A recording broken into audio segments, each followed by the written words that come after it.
Good morning friends. Online school मंडा में आप सभी का स्वागत है। आज अपन पढ़ेंगे नेत्र के बारे में। देखो, नेत्र क्या होता है। नेत्र में कौन कौन से भाग कहाँ स्थित होते हैं। जैसे कि आपको इस चित्र में दिख रहा है कि कुछ बिंदु दे रखे हैं, जैसे परितारिका, रक्तपटल, दृष्टिपटल, प्रकाश नाड़ी, श्वेत पटल, मांसपेशियां, जलीय द्रव्य, कॉर्निया, पुतली, इन सब के बारे में आज अपन पढ़ेंगे। तो देखो, यह सारा क्या होता है। तो अपन आगे चलते हैं। देखो कि मानव नेत्र होता है ना, वह एक आधुनिक ऑटो फोकस कैमरे की तरह कार्य करता है। मतलब कहने का मतलब यह है कि वह अपने अनुसार ही पता लगा लेता है कि वस्तु कितनी दूर है, कितनी पास है, उसका रंग कैसा है, उसका आकार कैसा है, वह सब स्वयं पता लगा लेती है आँख। तो जो आँख होती है, उसका जो व्यास होता है वह 2.5 सेंटीमीटर होता है। मतलब कहने का मतलब ये हुआ कि 2.5 सेंटीमीटर व्यास की एक गोल गोल होती है आँख। तो देखो, अब अपन पढ़ते हैं श्वेत पटल कहाँ होता है।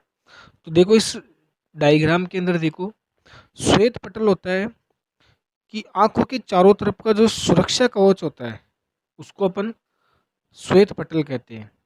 ये अपारदर्शक होता है, मतलब इसमें से अपन आर पार कहते हैं ना, आर पार नहीं देख सकते, अपारदर्शक होता है ये, आर पार नहीं देख पाते अपन इसमें से। तो देखो, ये चित्र के अंदर जो ये बाहर की जो दे रखी है लाइन, ये श्वेत पटल का कार्य करती है।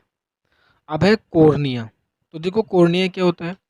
श्वेत पटल के मध्य में, जो श्वेत पटल का जो मध्य का भाग होता है, उसमें जो उभरा हुआ भाग रहता है ना, वह कॉर्निया कहलाता है।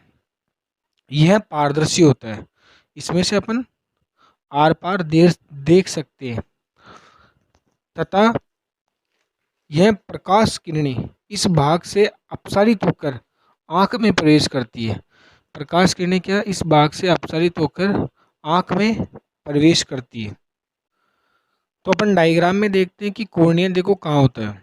कॉर्निया होता है जो श्वेत पटल जो बाहर की परिसीमा है, वह उसकी जो उसका उभरा हुआ भाग दे रखा है अपन को इस डायग्राम के अंदर, वह क्या कहलाता है, कॉर्निया कहलाता है। अब है परितारिका। तो देखो, परितारिका क्या है। कॉर्निया के पीछे अपारदर्शक मांसपेशियों के रेशों को, जो रेशों की संरचना होती है, उसे अपन परितारिका कहते हैं। इसके मध्य में छिद्र होता है जिसका रंग काला होता है। तो देखो, चित्र के अंदर जो कॉर्निया के पीछे वाला भाग दे रखा है ना, ये डायग्राम में देखो, ये वाला भाग कहलाता है परितारिका। ये अपारदर्शी होता है और मांसपेशियों के रेशों का बना होता है। इसके मध्य में एक छोटा सा छिद्र होता है जो कि काला रहता है। अब है पुतली। तो देखो, परितारिका के मध्य वाले छिद्र को पुतली कहते हैं। इस जो ये चित्र के अंदर जो ये छिद्र दे रखा है, इस छिद्र को अपन क्या बोलते हैं, पुतली कहते हैं। परितारिकी की मांसपेशियों के संकुचन व वितरण, मतलब विस्तारण से पुतली का आकार कम या ज्यादा होता रहता है। क्या होता है कि मांसपेशियों में संकुचन होगा, मांसपेशियां एक जगह इकट्ठी होगी या फैलेगी, तो उससे क्या होता है, उसकी पुतली के आकार में कम या ज्यादा होता रहता है। तीव्र प्रकाश में इसका आकार छोटा व कम प्रकाश में इसका आकार बढ़ जाता है। क्या होता है, जब मान लो अपन किसी अंधेरे कमरे में जा रहे हैं और एकदम से अपन ने लाइट जलाई और उस लाइट की तरफ ही अपन ने देखा, और जब फिर उस लाइट को वापस बंद करके अपन कमरे से बाहर जाएंगे या कमरे से बाहर जाएंगे, तो अपन को थोड़ा सा अंधेरा दिखाई देता है।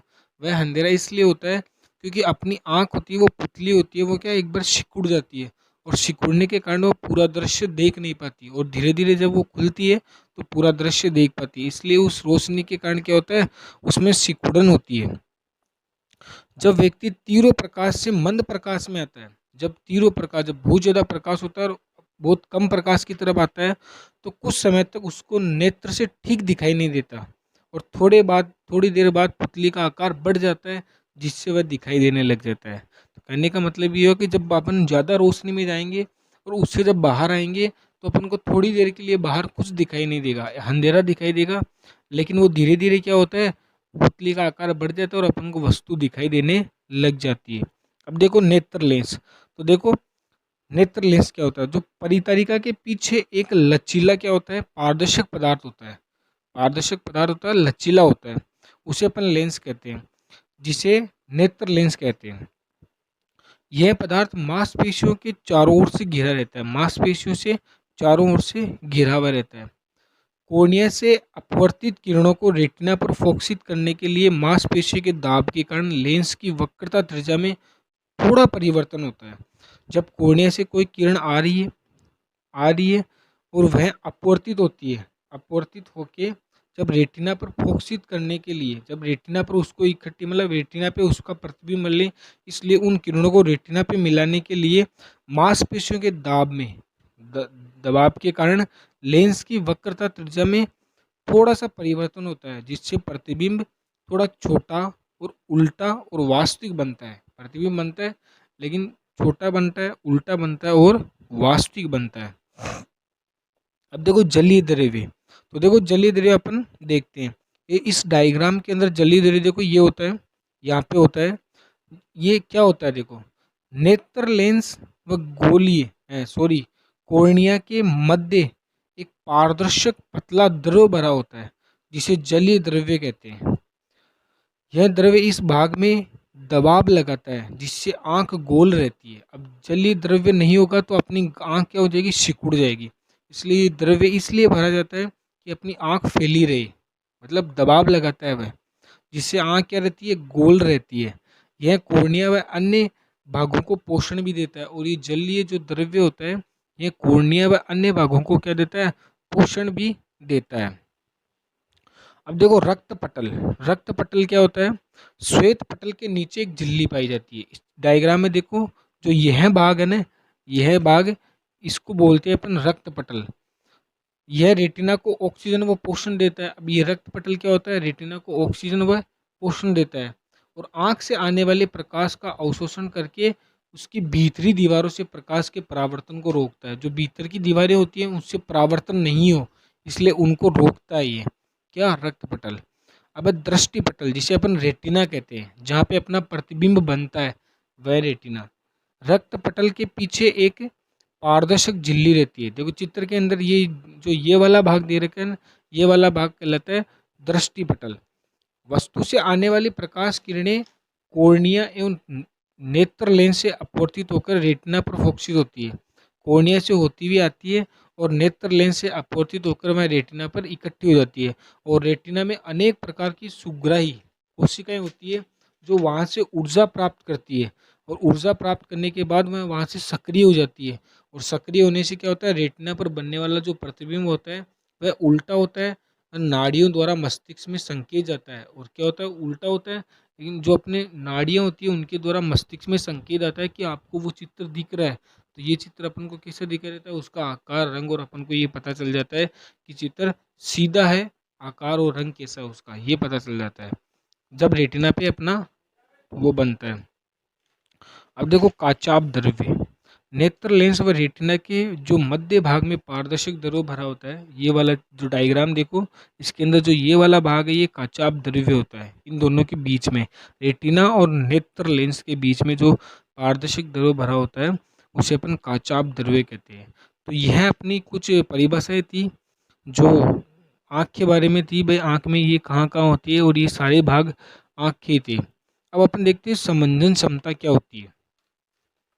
तो देखो समंजन क्षमता क्या होती है कि जब अपनी कोई सामान्य अवस्था होती है, मतलब नॉर्मल अवस्था होती है, उसमें नहीं अपने सर मतलब आँख में चश्मा होता है, तो उस अवस्था को सामान्य अवस्था कहते हैं। उस अवस्था में जब अनंत पर रखी कोई वस्तु होती है तो उसका प्रतिबिंब रेटिना पर बनता है। जब अनंत पे कोई वस्तु रहती है तो अपना प्रतिबिंब रेटिना पर बनता है। जबकि वस्तु थोड़ी पास आती है तो पास आने से क्या होगा कि लेंस, जो नेत्र लेंस होता है ना, उसकी मांसपेशियों में तनाव उत्पन्न हो जाता है, और तनाव उत्पन्न होने से क्या होता है, इससे लेंस के मध्य से मोटा हो जाता है, वह बीच में से मोटा हो जाता है। इससे लेंस की फोकस दूरी कम हो जाती है, और फोकस दूरी क्या हो जाती है, कम हो जाती है, जिससे प्रतिबिंब रेटिना पर ही बनता है। लेंस की फोकस दूरी में होने वाले इस परिवर्तन को अपन क्या कहते हैं, लेंस की समंजन क्षमता कहते हैं। इसको अपन क्या कहते हैं, लेंस की समंजन क्षमता ही कहते हैं। अब देखो, अब अपन पढ़ेंगे कुछ दोष होते हैं अपनी आंख में। 2-3 प्रकार के दोष पाए जाते हैं, जिसके कारण क्या होता है, मतलब कि वस्तु कईयों को तो दूर की स्पष्ट दिखाई देती है, कईयों की पास की स्पष्ट दिखाई देती है। जिसको पास की स्पष्ट दिखाई देती है, वह दूर की नहीं देख पाता। जिसको दूर की दिखाई देती है, वह पास की नहीं देख पाता। और कुछ ऐसे होते हैं जो सामान्य होते हैं, जो दूर की भी देख सकते हैं और पास की भी देख सकते हैं। कुछ ऐसे होते हैं जिनको दूर की भी दिखाई नहीं देती, पास की भी दिखाई नहीं देती है। तो ये कुछ दोष होते हैं जिनको अपन अभी पढ़ेंगे। तो देखो, जब अपनी मतलब चोट लगने से या उम्र के ज़्यादा होने से क्या होगी, मांसपेशियों में संवेदन क्षमता कम हो जाती है और नेत्र में अधिक तनाव हो जाता है, जिसके कारण क्या होता है, अपनी आंखें कमज़ोर हो जाती है और नेत्र की पारदर्शिता थोड़ी कम हो जाती है, मतलब देखने की क्षमता कम हो जाती है।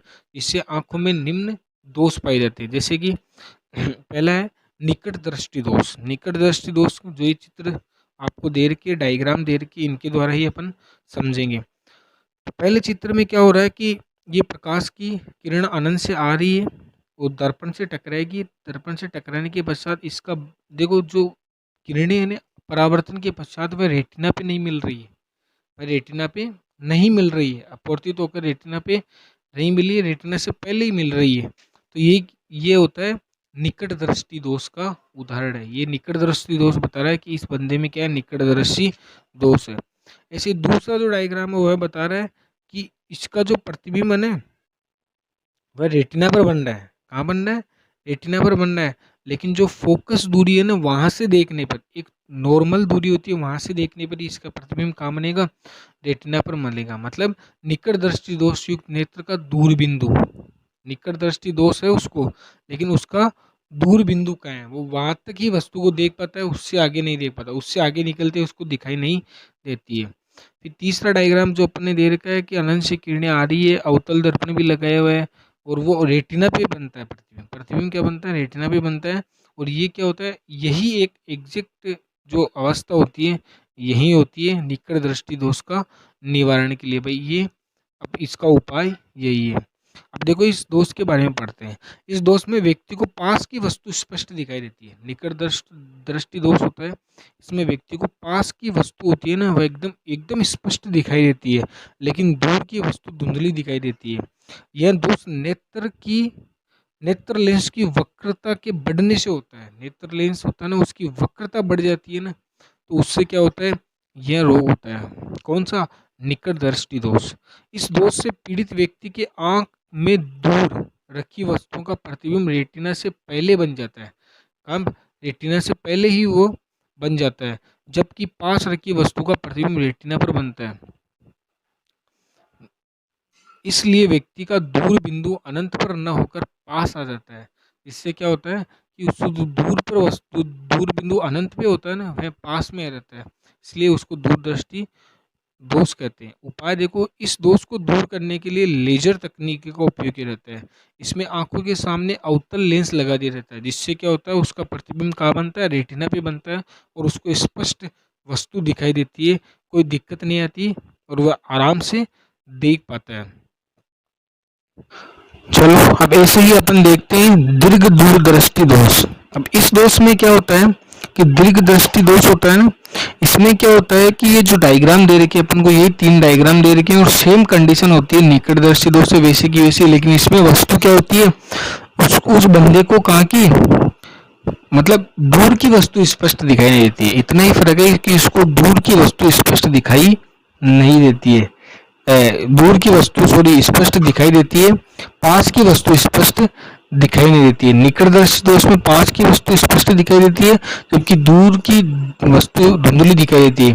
और दीर्घ दृष्टि दोष में क्या होता है, दूर की वस्तु तो दिखाई देती है, लेकिन पास की वस्तु स्पष्ट दिखाई नहीं देती। ये तीनों डायग्राम यही दर्शा रहे हैं कि एक में रेटिना के पीछे बन रहा है, रेटिना से बहुत आगे बनना है पहले, और कुछ जो दूसरा डायग्राम है उसमें रेटिना पे ही बन रहा है, और तीसरे में क्या हो रहा है, थोड़ा अलग बन रहा है, मतलब उसका निवारण है भाई।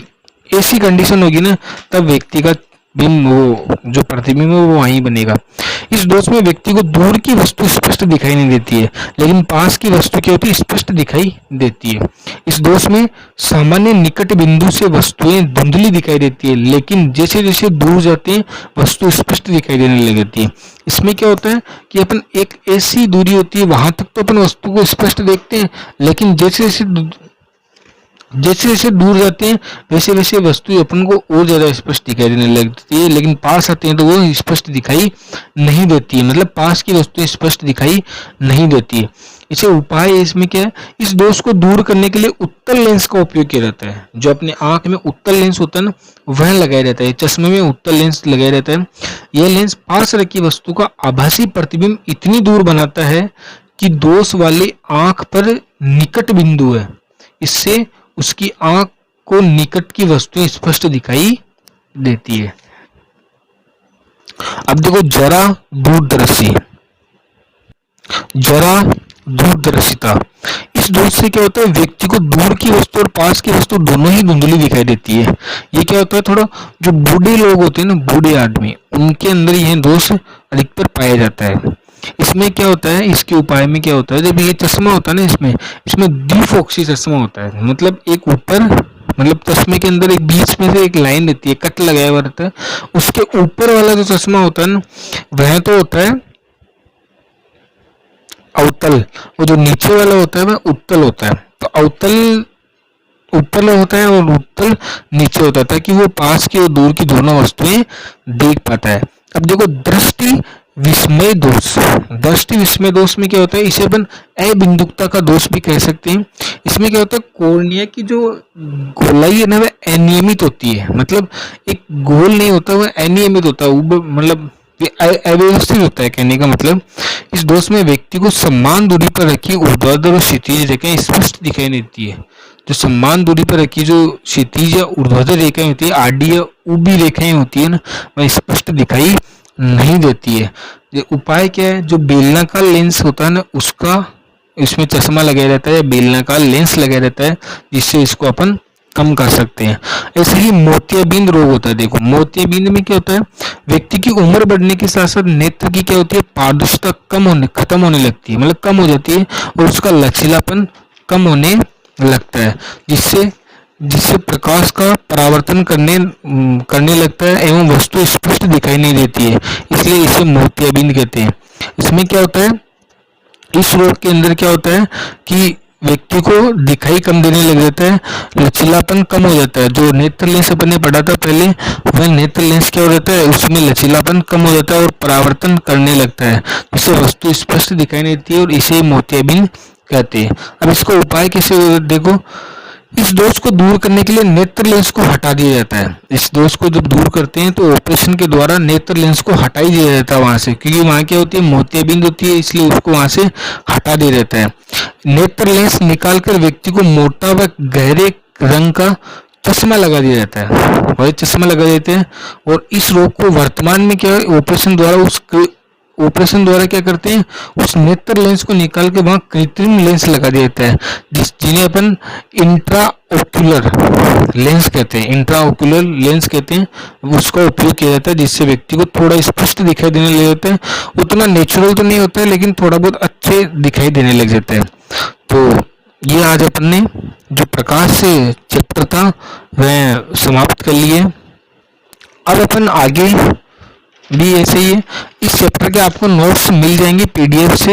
हमारा जो व्हाट्सएप ग्रुप है एक, और फेसबुक पेज है, फेसबुक ग्रुप है, आप उससे जुड़े, वहाँ आपको पीडीएफ उपलब्ध हो जाएगी। और ये ऑनलाइन स्कूल मंडा जो चैनल है, इसको सब्सक्राइब करें, लाइक करें और शेयर करें। धन्यवाद, थैंक यू।